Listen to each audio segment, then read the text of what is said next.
Welcome, my dear student. Hope you are fine and safe at your home. Today, I will take class about photosynthesis and I will try to describe light dependent and independent photosynthesis. Hope you will enjoy this class. After watching this class, if you have any question, please write down on YouTube comment box. I will try to give your answer as soon as possible. Welcome again.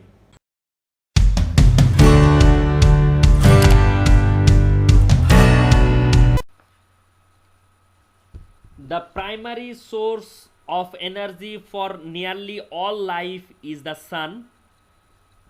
The energy in sunlight is introduced into the biosphere by a process known as photosynthesis, which occurs in plants, algae, and some types of bacteria. All animals of the earth get their energy from the plants. Actually, by the photosynthetic process, plants convert light energy into the chemical energy. This process consists of a series of chemical reactions that require carbon dioxide and water and store chemical energy in the form of sugar, name is carbohydrate. The other essential organic compounds are divided later from the carbohydrates through the different metabolic reaction. So you can define photosynthesis is a process used by plant to convert light energy into chemical energy that can be used to fuel that organism's activities. Carbohydrates such as sugar are synthesized from carbon dioxide and water. Oxygen is also released mostly as a byproduct, and there has a equation of photosynthesis. 6 molecules carbon dioxide and 12 molecules water react with each other due to the presence of light and chlorophyll, and main product glucose is formed, and water and oxygen are byproducts here. The structure and function of plant leaves are closely related to the photosynthesis. In most plants, photosynthesis held in the cytoplasmic organelles plastid. The plastid of green leaf contain the special green pigment chlorophyll. Hence, these are called as chloroplast or simply chloroplastids. Chlorophylls are present in the thylakoid membrane or chloroplast, and they are green because they reflect green light. Chloroplasts are mainly located in the mesophyll tissue of leaves. The chloroplast also contain accessory pigment orange, yellow colored, carotenoid, red colored, phycoerythrin, blue colored, phycocyanin. Photosynthetic bacteria and cyanobacteria have no chloroplast. Instead, they have chromatophore pigment which functions as photosynthetic components. Lower plant like algae and thalloid bryophytes have chloroplasts throughout their bodies. In the higher plant, chloroplasts are present in the tender stem and leaves. Most leaves are broad and so have a surface area allowing them to absorb more light. Their thin shape mean a short distance of carbon dioxide to diffuse in and oxygen to diffuse out easily. Networks of veins support the structure of the leaf and transport substances to and form the cell in the leaf. Stomata on the underside of the leaf allow gases to diffuse and out. For this reason, green leaves are recognized as photosynthetic organ of plant. The essential component of photosynthesis are light, chlorophyll, water and carbon dioxide. And due to the presence of light and absence of light, we can divide photosynthesis in a two group.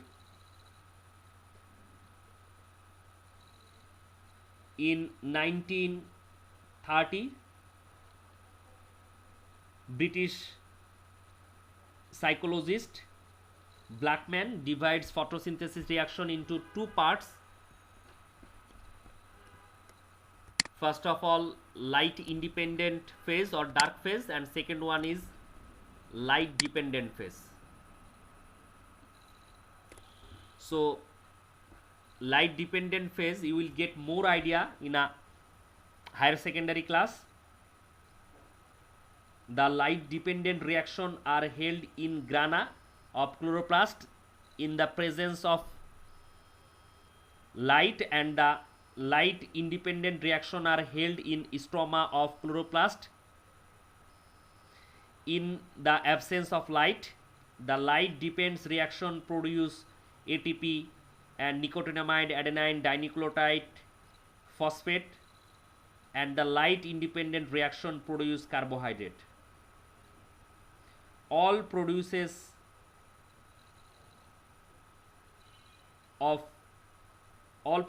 mainly carbohydrates, and all procedures of photosynthesis mentioned as the production mechanism of carbohydrate.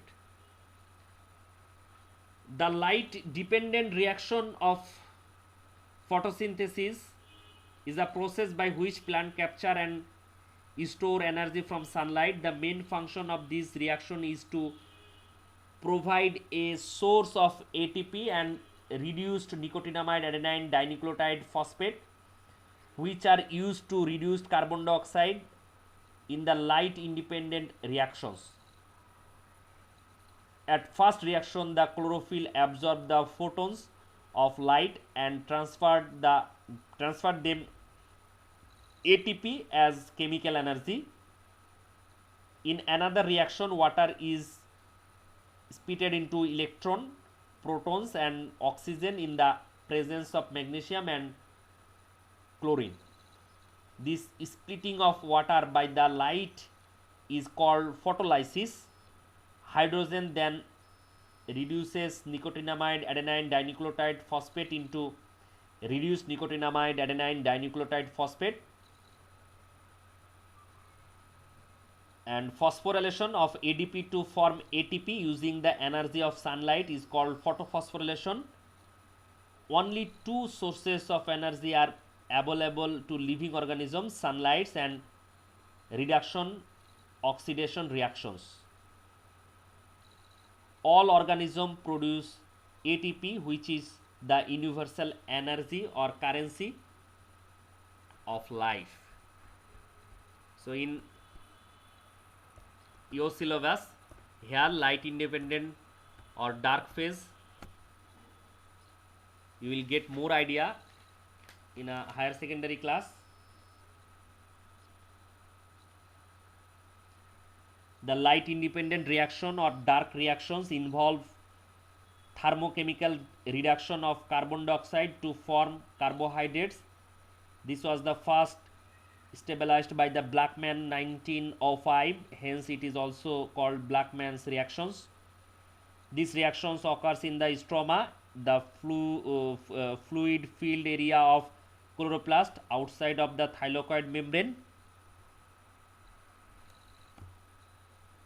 These reactions occurs in stroma. For this reason, this reaction are called light independent phase, because light is absent here. This reaction play key role in producing organic compounds as carbohydrate with help of ATP and reduced nicotinamide adenine dinucleotide phosphate. turn out in light dependent reaction. These are two well organized pathway of light independent phase. First of all, Calvin cycle or C3 cycle, and second one name is Hash and Slack pathway. And lastly, you can say that Krasolian's acid metabolism cycle or CAM cycle. So C3 cycle, most recognized cycle. The first produced component of this cycle is the 3 carbon 3 phosphoglyceric acid. Hence this cycle also familiar as C3 cycle. This cycle held in C3 plant, which fix and reduce inorganic carbon dioxide into organic compounds using only the C3 pathway in photosynthesis. The first carbon dioxide receiver of the cycle is the 1,5-ribulose bisphosphate. The recycle occurs in presence of huge carbon dioxide in nature. The absolute temperature of the reaction of Calvin cycle or C3 cycle ranges 10 to 25 degrees centigrade. All reaction of Calvin cycle held within the mesophyll chloroplast. The Calvin cycle has 4 main steps: carboxylation, phosphorylation, synthesis of carbohydrates, and ribulose bisphosphate resynthesis. And next phase name is C4 cycle. In some plants, first stable product after the fixation of carbon dioxide is 4 carbon dicarboxylic acid or oxaloacetic acid. That is why you can say that C4 cycle or C4 pathway. It was first noticed by Kortstadt in the photosynthesis of sugarcane leaves. However, detail of the C4 pathway were worked by out the Hash and Slack. Therefore, it is known as the Hash-Slack pathway. C4 pathway is observed in many plants of Gramineae family, example sugarcane, maize, some of monocot and some of dicot plants. The first stable product after the fixation of carbon dioxide is 4 carbon based compound oxaloacetic acid. Hence, it is called the C4 pathway. The process held only the C4 plants. This first carbon dioxide receiver of this cycle is the phosphoenol pyruvic acid. This cycle occurs in presence of modest carbon dioxide in nature. The absolute temperature of reaction of Hash-Slack pathway range is 32 to 45 degrees centigrade. Reaction of Hash-Slack pathway held within the mesophyll as well bundle sheath chloroplast. The various steps in C4 pathway are completely into two part and in two different region in the leaves. First part, reactions are completed in the stroma of the chloroplast in mesophyll cell, and second part reaction are completed in the stroma of chloroplast in bundle sheath cell. So that's all about the photosynthesis. Hope you will study about the different factor which controls photosynthesis reaction. So factors affecting the rate of photosynthesis like external and internal factor, light, carbon dioxide concentration or light intensity, temperature, these are the external factor. And also there has few more internal factors also. You will get idea about from your textbook. And significance and importance of photosynthesis are numerous. It is primarily source of organic food and food energy for all forms of life, either directly or indirectly. Excess sugar produced in photosynthesis are either stored in the form of carbohydrate or used in the biosynthesis of other organic compound as proteins and lipids. In an ecosystem, green plants represent the most essential biotic components as they are the primary producer. You know that. And oxygenic photosynthesis was responsible for converting the total anaerobic conditions on the each into aerobic atmosphere present now. The fossil fuel like the petroleum, gas, coal are all energy rich materials of an organic origin. The energy stored in all these fuel is basically solar energy, which was trapped and stored during the photosynthesis in the geological past. So the importance of photosynthesis numerous. Hope you will study about the role of photosynthesis also. So that's all about the photosynthesis. Hope you have enjoyed this class. After watching this class, if you have any question or confusion about the photosynthesis, please write down on comments box. I will try to give your answer as soon as possible. Thank you so much again watching for this video till end.